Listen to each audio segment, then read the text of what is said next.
Hindi ito headline na madaling maging personal para sa maraming ordinaryong tao. NATO, defense spending, GDP, parang malayo sa grocery, renta o mortgage.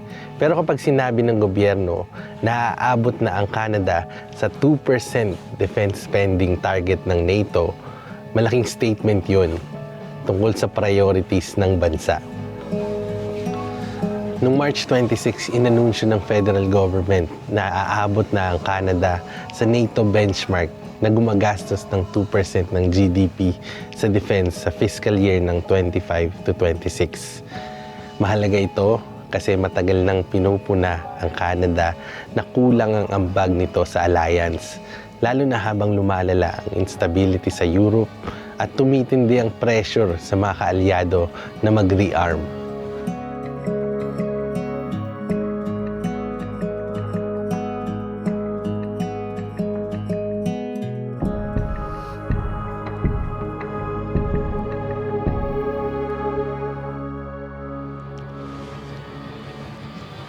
Ayon sa Ottawa, ang target na ito ay naabot ng mas maaga kaysa sa dating timetable.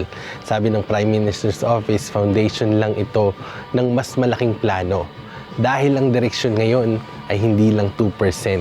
Ang bagong NATO path ay 3.5% para sa core defense spending plus 1.5% para sa defense at security-related investment by 2035.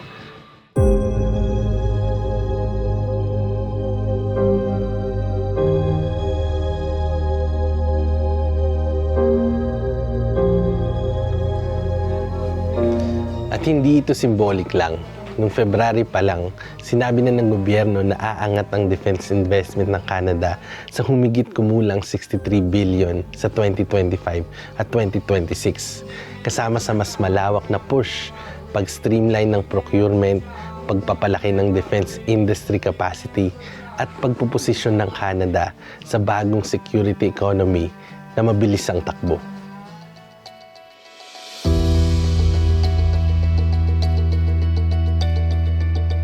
Sa annual report ni NATO Secretary General, sinabi na noong 2025, unang beses na abot ng lahat ng allies ang old 2% goal na napagkasunduan noong 2014.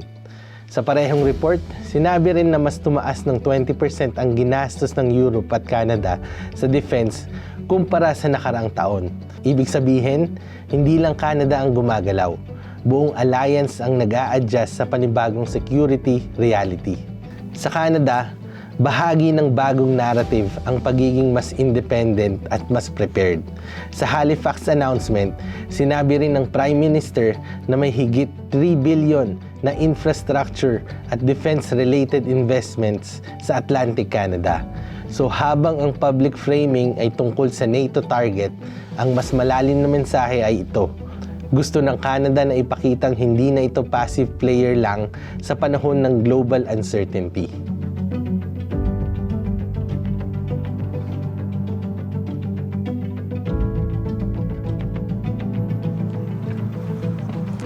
Pero dito ako medyo napapahinto. Kasi kapag sinabing mas malaki ang military spending, may natural na tanong ang ordinaryong tao. Okay, pero ano ang kapalit? Dahil sa isang bansang marami pa ring problema sa housing, healthcare at affordability, laging may tensyon kapag bilyon-bilyon ang inilalagay sa depensa. Hindi dahil walang saysay ang security, kundi dahil ramdam ng tao ang kakulangan sa ibang bahagi ng buhay nila. At para sa maraming immigrant families, pamilyar ang ganitong contradiction. Galing tayo sa mga bansang alam na natin ang halaga ng stability. Alam natin kung bakit importante ang alyansa, depensa at deterrence. Pero alam din natin na ang tunay na lakas ng isang bansa hindi lang nasusukat sa fighter jets o budget targets. Nasusukat din yan sa kung gaano ka-safe, ka-stable at kaposible ang araw-araw na buhay ng ordinaryong pamilya. Ngayong may tools na tayo katulad ng AI, ito naman ang sabi niya.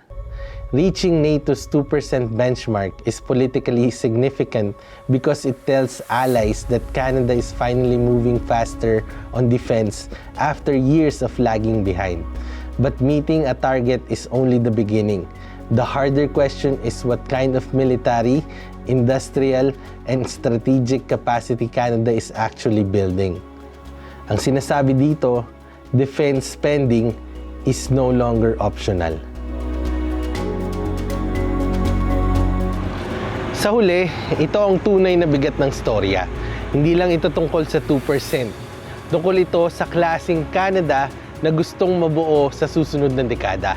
Isang bansang mas handa, mas armado, at mas seryoso sa mga kaalyado nito.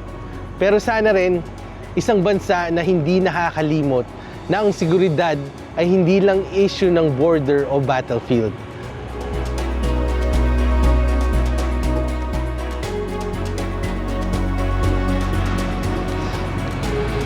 Kasi para sa maraming Pilipino sa Canada, ang hinahanap natin dito ay hindi lang proteksyon laban sa external threats.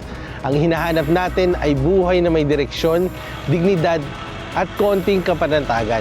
At kung talagang gusto natin ang Canada na maging strong country, dapat sabay nitong patunayan na kaya nitong protektahan ang bansa.